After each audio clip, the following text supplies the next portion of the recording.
Hello dear students, welcome back to channel JS commerce classes. ये video सभी commerce students के लिए बहुत इंपॉर्टेंट होने वाला है बिकॉज ये वीडियो में मैं आपके साथ में शेयर करने वाला हूं बुक कीपिंग एंड अकाउंटेंसी का board paper pattern, new board paper pattern. Dear students, आपको समझना बहुत जरूरी है कि कौन सा क्वेश्चन कितने मार्क्स ले आ रहा है, कौन से चैप्टर से आ रहा है। डियर स्टूडेंट्स, अगर आपका अकाउंट्स का पेपर है, अगर आपने ये सब्जेक्ट लिए तो ये वीडियो 10 से 15 मिनट का वीडियो आपको जरूर देखना चाहिए। ये वीडियो देखने के बाद में मेरी गारंटी है कि आप लोग को कॉन्फिडेंस लेवल बूस्ट होगा, कॉन्फिडेंस लेवल बढ़ेगा बिकॉज पेपर पैटर्न समझने से आपको ये आइडिया मिल जाती है कि मुझे कौन से चैप्टर पे आपको ज्यादा ध्यान देना है।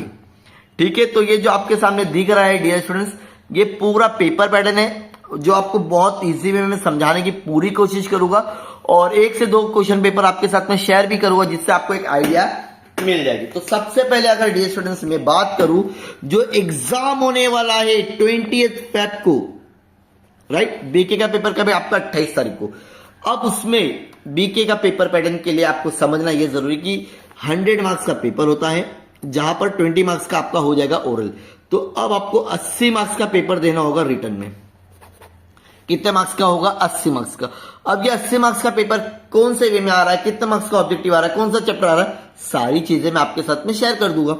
सबसे पहले अगर मैं बात करूं question number 1, A B C D, ऐसे तुम्हारे 4 ऑब्जेक्टिव आएंगे जो कैरी करेंगे डियर स्टूडेंट्स 20 मार्क्स, मतलब 5 मार्क्स का, 5 मार्क्स का, 5 मार्क्स का। ए बी सी डी याद रहेगा। सर ऑब्जेक्टिव में क्या आएगा? देखो ऑब्जेक्टिव में बहुत सारे ऑप्शन है जो भी आपके टेक्स्ट बुक में ऑब्जेक्टिव है, जैसे कि करेक्ट ऑप्शन हो गया, गिव वन वर्ड हो गया, ट्रू और फॉल्स हो गया, find the odd one mark हो गया, कंप्लीट द सेंटेंस हो गया, आंसर इन वन सेंटेंस हो गया, एग्री डिसएग्री हो गया, कैलकुलेशन फॉलोइंग हो गया, बिल्स ऑफ एक्सचेंज हो गए, कंप्लीट द फॉलोइंग टेबल। इसमें से कोई भी 4 क्वेश्चन आएंगे। सर आप कुछ बताओ ना क्या क्या आने का चांसेस है। अब मेरे को तो ऐसा लगता है कि जो पहला वाला क्वेश्चन है ना वो हमेशा आता है, मतलब आपको जो करेक्ट लिखना रहेगा, 4 ऑप्शन रहेंगे, ये वाला क्वेश्चन हमेशा आया है तो इस बार भी आने का पूरा की पूरा चांसेस रहेगा। ठीक है, उसके बाद में सर क्या आ सकता है? उसके बाद में ऐसा मुझे लगता है कि गिव वन वर्ड, ये बहुत इंपॉर्टेंट है, या तो फिर ट्रू और फॉल्स आता है, ये दोनों में से एक आने के चांसेस होते हैं। कंप्लीट द सेंटेंस बहुत कम आता है, आंसर वन सेंटेंस भी बहुत कम आता है, एग्री और डिसएग्री या तो ट्रू और फॉल्स, दो में से एक ही आएगा, दोनों नहीं आएगा। कैलकुलेट द फॉलोइंग आया है एग्जाम में तो आ सकता है, अभी तक बिल्स ऑफ एक्सचेंज एग्जाम में आया नहीं, तो ऐसा मुझे लग रहा है कि इस बार शायद 5 मार्क्स का ऑब्जेक्टिव में दे सकते हैं। और कंप्लीट द फॉलोइंग टेबल भी अभी तक एग्जाम में आया नहीं है। सर क्या क्या आया है मैं आपके साथ में वीडियो में बता दूंगा। तो पहला क्वेश्चन तो क्या हो गया? ऑब्जेक्टिव, मतलब आपके टेक्स्ट बुक में जो भी ऑब्जेक्टिव रहते हैं चैप्टर खत्म होने पे वो सारे ऑब्जेक्टिव आपको करना है, लेकिन उसमें से भी मैंने कुछ चीजें बता दिया हूं। तो ये 20 मार्क्स आपको समझ में आ गया स्टूडेंट्स? हाँ सर। अब क्वेश्चन नंबर 2, क्वेश्चन नंबर 2 में ना डियर स्टूडेंट्स एनी वन लिखना रहता है, 2 क्वेश्चन रहते हैं। ठीक है, एनी वन लिखना रहता है, 10 मार्क्स का क्वेश्चन रहता है। लेकिन ये 2 क्वेश्चंस जो होंगे वो कौन से चैप्टर से होंगे? 4 चैप्टर है डियर स्टूडेंट्स। पहले आपका एडमिशन, ठीक है, उसके बाद में आपका रिटायरमेंट, उसके बाद में आपका बिल्स ऑफ एक्सचेंज, उसके बाद में आपका डिसोल्यूशन ऑफ पार्टनरशिप फॉर्म। ये 4 चैप्टर में से कोई भी 2 चैप्टर के क्वेश्चन पूछेगी आपसे, वो करना कितना होगा? 1। कोई भी, मतलब आपको चारों करके जाना है। आने वाले कितने हैं? 2। लिखना कितना है? 1। आता कितना मार्क्स के लिए? 10 मार्क्स के लिए। क्वेश्चन नंबर 2 याद रहेगा, एक बार फिर से देख सकते हैं यहाँ पे भी। सॉल्व एनी वन क्वेश्चन, जैसे कि 4 चैप्टर है, admission of partner, retirement of partner, dissolution of partnership form, bills of exchange. Any 2 problem will be asked, कोई भी 2 क्वेश्चन यहां से पूछेगी। ठीक उसी तरह से क्वेश्चन नंबर 3 में भी सेम है, एनी वन फ्रॉम 2, यही से सेम चैप्टर होगा। एडमिशन होगा, रिटायरमेंट होगा, बिल्स ऑफ एक्सचेंज होगा और डिसोल्यूशन होगा। मतलब अगर आप चाहते कि ये भी 10 मार्क्स के लिए होगा, अगर आप चाहते कि ये क्वेश्चन आपसे मिस नहीं होना चाहिए, ये दोनों क्वेश्चन नंबर 2 और 3, तो आपको एकदम अच्छे से 3 चैप्टर करना है। कोई भी 3 चैप्टर कर लो, admission, retirement, bills of exchange, admission, retirement, dissolution, या तो फिर dissolution, bills of exchange, retirement. कोई भी, लेकिन मेरा ऐसा मानना है एडमिशन रिटायरमेंट दोनों सेम से भी 50%, तो ये दो अच्छे से करो और ये दो में से एक ऑप्शन रख दो, तो आपको कैसे भी क्वेश्चन आएंगे आप लोग सॉल्व कर सकते हैं। लेकिन क्वेश्चन रिपीट ना हो, जैसे एडमिशन यहां भी आ रहा है यहां भी, ऐसा नहीं होगा। रिटायरमेंट यहां भी आएगा यहां भी, ऐसा नहीं होगा। दो क्वेश्चन चैप्टर यहां के रहेगी, दो क्वेश्चन यहां पे रहेगी। समझ में आ रहा है? इन शॉर्ट आपको कोई भी 3 चैप्टर बहुत अच्छे से करके जाना है। अगर आप रिटायरमेंट और एडमिशन करके गए और यहां पर तो वो मिलेगा ही नहीं, है ना। तो इसके लिए आपको 3 चैप्टर अच्छे से करना है। अब हम आ जाते हैं क्वेश्चन नंबर 4 की तरफ। ठीक है, क्वेश्चन नंबर जो 4 होगा डियर स्टूडेंट्स, यहां पर भी आपको कोई भी एक क्वेश्चन करना रहेगा आउट ऑफ 2। आउट ऑफ 2 आपको कोई भी एक क्वेश्चन करना है, 8 मार्क्स के लिए आएगा। अब लेकिन यहां पे चैप्टर्स आपके पास में देख लो कौन से होंगे। पहला तो होगा डेट ऑफ पार्टनर, कौन सा रहेगा? पहला चैप्टर रहेगा डेट ऑफ पार्टनर्स। उसके बाद में रहेगा इश्यू ऑफ शेयर्स, कौन सा रहेगा? Issue of shares. उसके बाद में रहेगा फाइनेंशियल स्टेटमेंट, बहुत बड़ा चैप्टर है फाइनेंशियल। उसके बाद में रहेगा कंप्यूटर अकाउंटिंग। अब ये 4 चैप्टर में से कोई भी 2 क्वेश्चन आएंगे, लेकिन लिखना कितना आपको? एक ही क्वेश्चन। ठीक इसी तरह से क्वेश्चन नंबर 5 में भी सेम रहेगा, कुछ भी चेंजेस होने वाली। 2 क्वेश्चन रहते हैं जिसमें से कोई भी आपको एक क्वेश्चन लिखना रहेगा, 8 मार्क्स के लिए। चैप्टर बता दिया मैंने, date of partner, issue of shares, ठीक है, फाइनेंशियल स्टेटमेंट और उसके बाद में कंप्यूटर अकाउंटिंग। ये 4 में से कोई भी 2 चैप्टर आएंगे क्वेश्चन नंबर 5 में। ठीक उसी तरह से क्वेश्चन नंबर 4 में भी 4 में से कोई भी 2 चैप्टर के क्वेश्चन रिपीट नहीं होंगे। तो यहां पर भी आपको कोई भी 3 चैप्टर अच्छे से करके जाना है। तो मैं अगर आपको सजेशन दूं तो डेट ऑफ पार्टनर करोगे आप लोग, इश्यू ऑफ शेयर्स करोगे और कंप्यूटर अकाउंटिंग का थ्योरी पढ़ लो। 4 से 5 क्वेश्चन से वो कर लो। सर फाइनेंशियल नहीं करो, बहुत लेंथी चैप्टर है डियर फ्रेंड्स, आपको कम से कम यहाँ पे वैरायटी सीखना पड़ेगा। तो मेरा ये मानना है कि आपका यहाँ पे टाइम वेस्ट होगा। थ्योरी में अगर 2 मार्क्स कम भी मिलेगा ना चलेगा, 8 मार्क्स से 6 मार्क्स मिलेगा, नो इश्यू। अगर उसके ऑप्शन में ये आता है तो, अगर आता तो है नहीं, कुछ भी आ सकता है। ठीक है, question number 6 non profit concern. Question number 6 में कंसर्न है एनपी हम लोग जिसको बोलते हैं, 101% यही क्वेश्चन होगा और ये 12 marks. No option, compulsory question. Sir तो जोर से क्यों चिल्ला रहे? अरे मेरे भाई लोग, कंपल्सरी ये क्वेश्चन आ रहा 12 मार्क्स के लिए। यहां पे 4 चैप्टर करना था और यहां पर आपको सिर्फ और सिर्फ एक ही चैप्टर करना है। आ रहा समझ में क्या बोल रहा हूं? हाँ सर।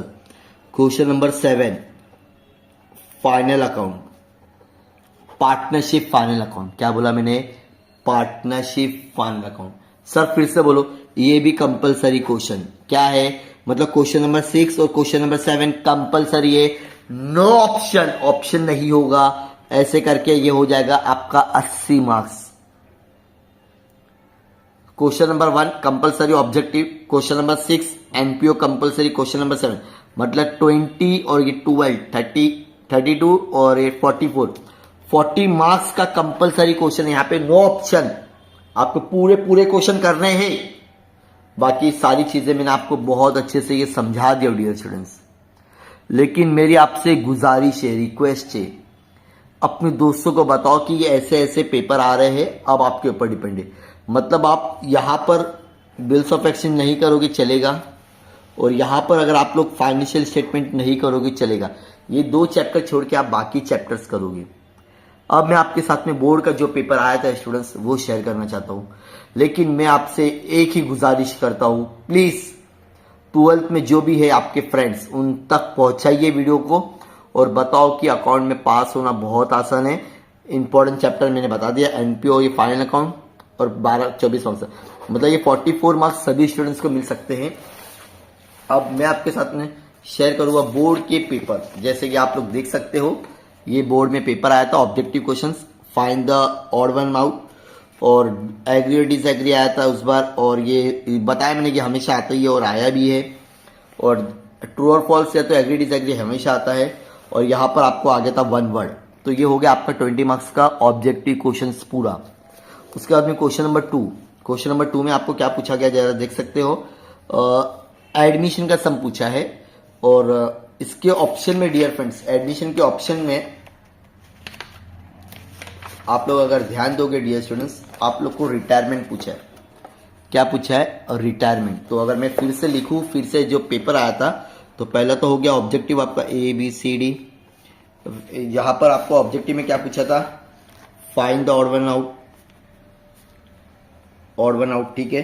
इसके बाद में एग्री और डिसएग्री, और थर्ड में था filling the blanks with option, और फोर्थ में था आपका answer in one word, one sentence नहीं, वन वर्ड, ठीक है।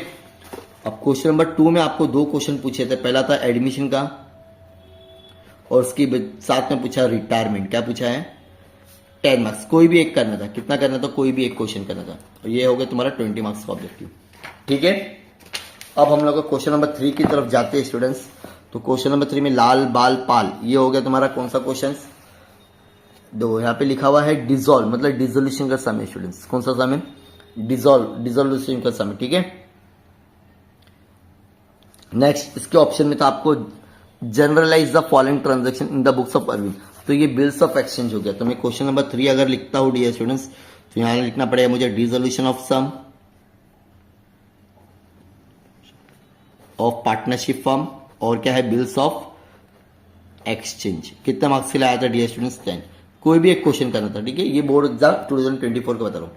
अब क्वेश्चन नंबर 4 की तरफ अगर हम ध्यान देंगे डियर स्टूडेंट्स, तो यहां पर सबसे पहले आपको आ गया इश्यू ऑफ शेयर्स। इसके ऑप्शन में आ रहा है कंप्यूटर वाला सम, ठीक है। देख रहे क्वेश्चन नंबर 4, तो यहां लिख दे तो हमें question number 4 issue of shares, और इसके ऑप्शन में क्या आ रहा है डियर स्टूडेंट्स? कंप्यूटर का थ्योरी क्वेश्चन है, ठीक है। ये तो ये 8 मार्क्स का। उसके बाद में क्वेश्चन नंबर 5 में है तुमको dear students death of partners, और इसके ऑप्शन में है फाइनेंशियल स्टेटमेंट। तो ये ऑप्शन मुझे बहुत अच्छा लगा स्टूडेंट्स। मतलब स्टूडेंट्स ये वाला सम करेंगे और ऊपर ये वाला सम करेंगे, मतलब यहाँ पे पूरे के पूरे मार्क्स मिलने के चांसेस होते हैं, ठीक है। और जो क्वेश्चन नंबर 6 है वो तो कंपलसरी है, NPO। इसमें कुछ ऑप्शन ही नहीं था, जो 12 मार्क्स आपको देगा। और question number same final account, no option, 12 marks. आप लोग भी देख सकते हो क्वेश्चन नंबर 6 पे जाएंगे तो ऑप्शन नहीं है, डायरेक्टली क्वेश्चन नंबर 7 है। तो ये जो लास्ट के क्वेश्चन नंबर 6 और 7 है, उस पर आपको ज्यादा फोकस करना है। आप अकाउंट के स्टूडेंट, अगर आप लोग ने अकाउंट नहीं आता है डियर स्टूडेंट्स, मुझे फॉलो करो, मैं आपको पासिंग की गारंटी करवाता हूँ। पास नहीं, वो भी बहुत अच्छे नंबर। मत पढ़ो कोई भी चक्कर में, आपको सब लोग गुमराह करेंगे, सारी हार्ड चीज बताएंगे। एकदम इजी में मैं आपको बताने की पूरी कोशिश करूंगा, जो आपको 101% क्या करेगा, एग्जाम में पास करवा के देगा। तो जो भी स्टूडेंट्स को अगर पूरा पेपर चाहिए, ये सोल्यूशन के साथ में मेरे पास में है, मैं आपके साथ में शेयर कर दूंगा डियर स्टूडेंट्स। जस्ट आपको मेरे व्हाट्सएप या फिर टेलीग्राम पर ऐड हो जाना है, लिंक आपको डिस्क्रिप्शन मिल जाएगी। लेकिन छोटी सी रिक्वेस्ट है डियर स्टूडेंट्स, आप अपने दोस्तों के साथ में शेयर करो।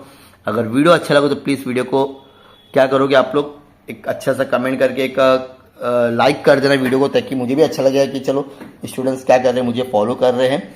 और 2025 का एग्जाम सेम होगा, खाली चेंजेस होगी तो बदली होगी क्वेश्चन, बाकी पेपर पैटर्न सेम होगा। सो मिलते हैं नेक्स्ट वीडियो में। Thank you so much, bye bye.